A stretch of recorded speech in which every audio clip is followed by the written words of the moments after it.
රුසියාව 2022 පෙබරවාරි මාසයේදී යුක්‍රේනය ආක්‍රමණය කළත් මේ ගැටුම පටන් ගන්නේ 2022 නෙමෙයි. 2014 ක්‍රිමියාව රුසියාවට ඈඳා ගැනීමත් එක්ක තමයි මේ ගැටුම ඇත්තටම ආරම්භ වෙන්නේ. දෙවන ලෝක යුද්ධයෙන් පස්සේ යුරෝපයේ ඇති වුණ දරුණුම ගැටුම ලෙස සලකන්නේ යුක්‍රේන රුසියානු ගැටුම. ඇත්තටම රුසියාව සහ යුක්‍රේනයේ පමණක් ඍජුවම යුද වැදුනට මේක එක්සත් ජනපදයේ සහ බටහිර කඳවුරත් රුසියාවත් අතර ගැටුමක් වශයෙන් තමයි ඇවිලෙමින් පවතින්නේ. ඒකට හේතුව තමයි මේක නේටෝ සංගමයත් එක්ක ඈඳිච්ච ප්‍රශ්නයක් හින්දා. නේටෝ සංගමයේ බිහි වෙන්නෙම සෝවියට් සංගමයෙන් එක්සත් ජනපදයේ ප්‍රමුඛ බටහිර කඳවුරට එල්ල වුණ තර්ජනයට විරුද්ධව. ඇත්තටම සෝවියට් සංගමයට විරුද්ධව ගොඩනගපු සංවිධානයක් විදිහට නේටෝ සංවිධානය හඳුන්වන්නත් පුළුවන්. විශේෂයෙන්ම සෝවියට් සංගමය නිතරම මේ ගැන සැලකිල්ලෙන් කටයුතු කළා. 1991 දී සෝවියට් සංගමයේ විසිරුවා හැරීමෙන් පසුවත් නේටෝ සංගමය තමන්ගේ සමාජිකත්වය සහ බලය වැඩි කර ගැනීමට උත්සාහ කළා. විශේෂයෙන්ම නැගෙනහිර රටවල් වලට බලය ව්‍යාප්ත කිරීමට උත්සාහ කළා. සෝවියට් සංගමයට සම්බන්ධ වෙලා හිටපු රටවල් වලට පවා සමාජිකත්වය ලබා දුන්නා. ඉස්තෝනියා, ලැට්වියා, ලිතුවේනියා කියන රටවල් 2004 යුරෝපා සංගමයේ සමාජිකත්වය ලබා ගත්තා. මේවා 1991ට කලින් සෝවියට් සංගමයේ සමාජික රටවල් විදිහට තිබුණ රටවල්. මීට අමතරව ආමේනියා, අසර්බයිජාන්, බෙලරුස්, එස්තෝනියා, ජෝර්ජියා, කසක්ස්තාන්, කිර්ගිස්තාන්, ලැට්වියා, ලිතුවේනියා, මොල්ඩෝවා, රෂියා, ටජිකිස්තාන්, ටර්කිමිනිස්තාන්, යුක්රේන් සහ උස්බෙකිස්තාන් කියන මේ රටවල් 15 තමයි සෝවියට් සංගමයට අයිති රටවල් විදිහට තිබුණේ. මීට අමතරව පෝලන්ඩ්, චෙක් රිපබ්ලික්, හංගේරියා, බල්ගේරියා, රුමේනියා, ස්ලෝවේකියා, ඇල්බේනියා, ක්‍රොයේෂියා, මොන්ටෙනීග්‍රෝ, නෝර්ත් මැසිඩෝනියා යන රටවල් ඍජුවම සෝවියට් සංගමයේ සමාජිකයන් නොවුනත් ඔවුන් සෝවියට් සංගමයේ කඳවුර සමග එක්ව ඒ කාලේ කටයුතු කළා. ඒ දැන් මේ රටවල් නේටෝ සංගමයේ සමාජිකයන් ලෙස කටයුතු කරනවා. කොහොම හරි ලෝකයේ විශාලතම භූමියේ රට විදියට රුසියානු බෝඩරයේ ආසන්නයටම නේටෝ සංවිධානය අරගෙන එන්න එක්සත් ජනපදයේ ප්‍රමුඛ බටහිර කඳවුර කටයුතු කළා. මේ විදියට යුක්‍රේනය සහ ජෝර්ජියාව කියන්නේ රුසියානු දේශ සීමාවේ ආසන්නම රටවල් දෙකක්.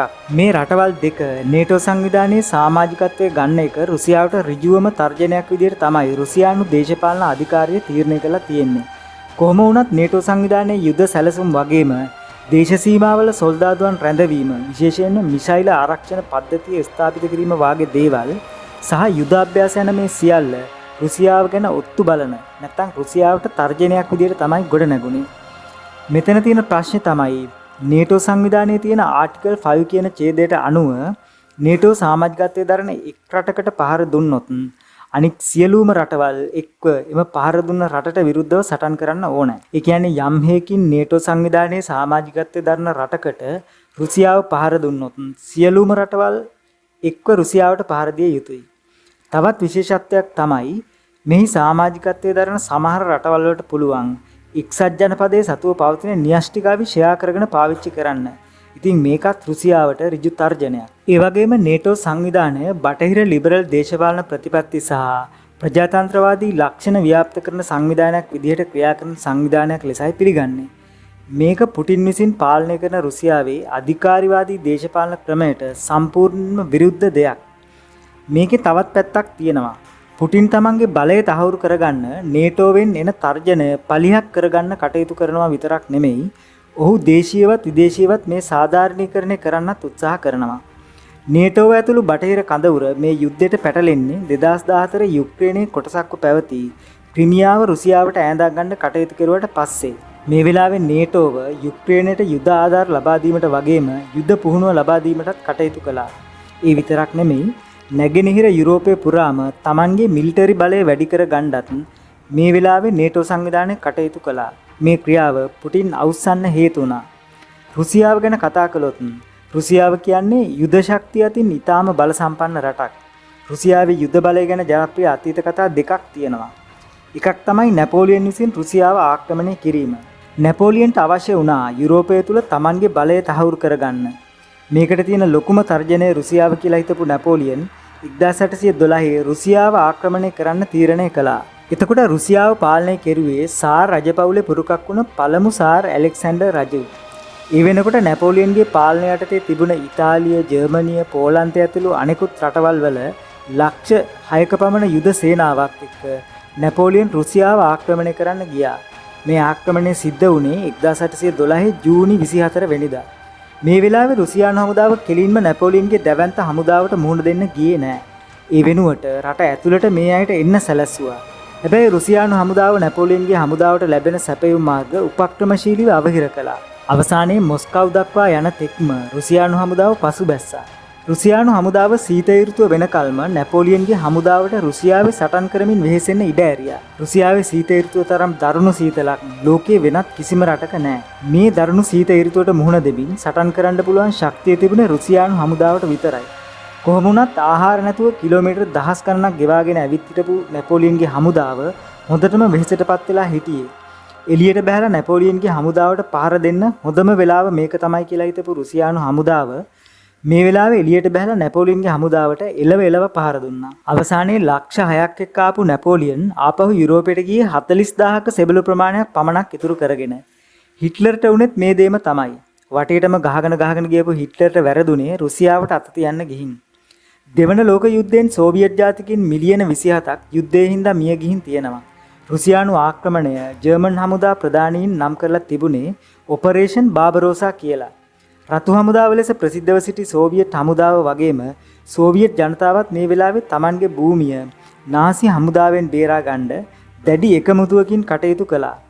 රටේ හැමෝම වාගේ මේ වෙලාවේ යුද්ධය වෙනුවෙන් වැඩ කළා.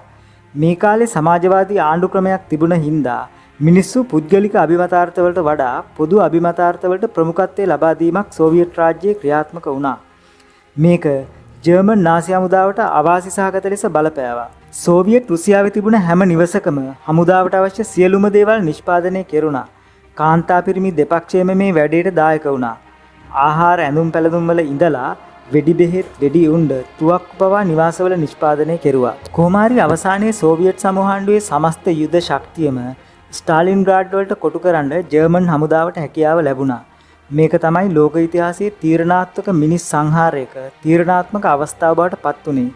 අවසානයේ ජර්මනිය දක්වාම නාසි හමුදාවට පහර දෙමින් ඉදිරියට ඇදුණු සෝවියට් රතු හමුදාව හිට්ලර්ට තවදුරටත් අහිංසක මිනිස්සු මිලියන ගණන් ඝාතනය කරන්න අනදීමට තියා Tamanට මේ මහ පොළොවේ ජීවත් වීමටවත් අවස්ථාව ඉතුරු නොකර මහ පොළොවේ තිබුණ තවත් එක් මිනිස් සංහාරයක අවසානයේ සනිටුවන් කරන්න සෝවියට් රතු හමුදාවට පුළුවන් වුණා.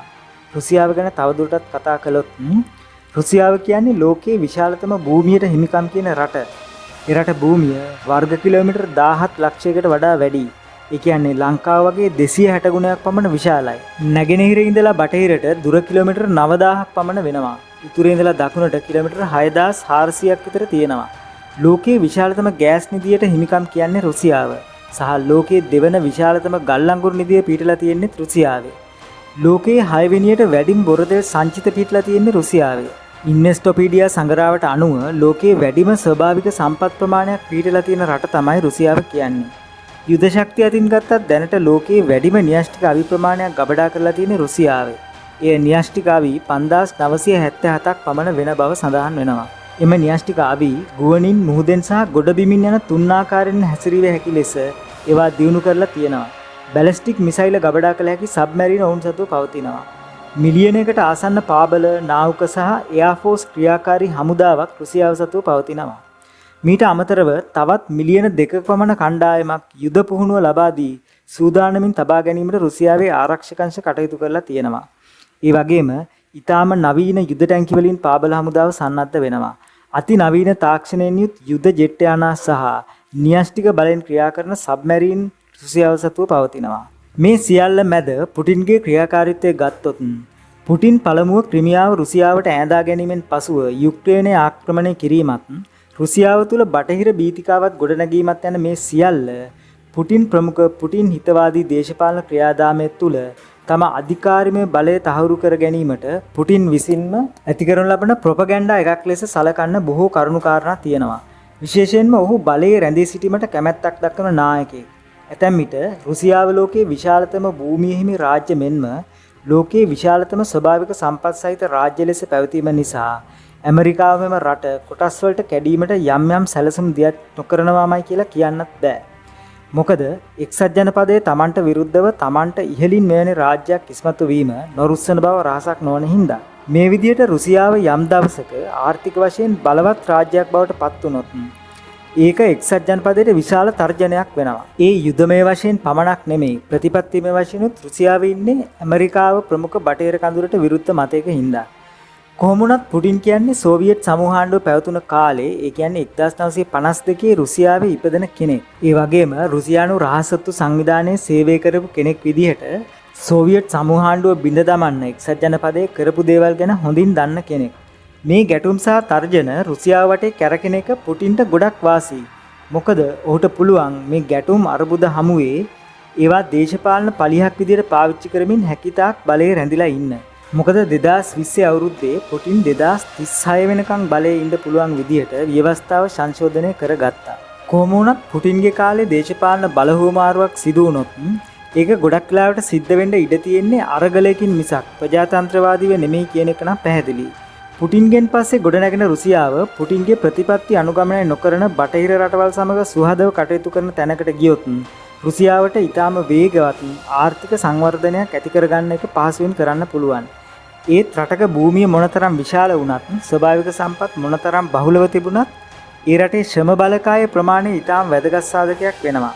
රුසියාව දැනට මුහුණ දෙමින් තියෙන බරපතල ප්‍රශ්නයක් තමයි ජනගහනයේ අඩුවීම සහ මහලු ජනගහනයේ වැඩිවීම.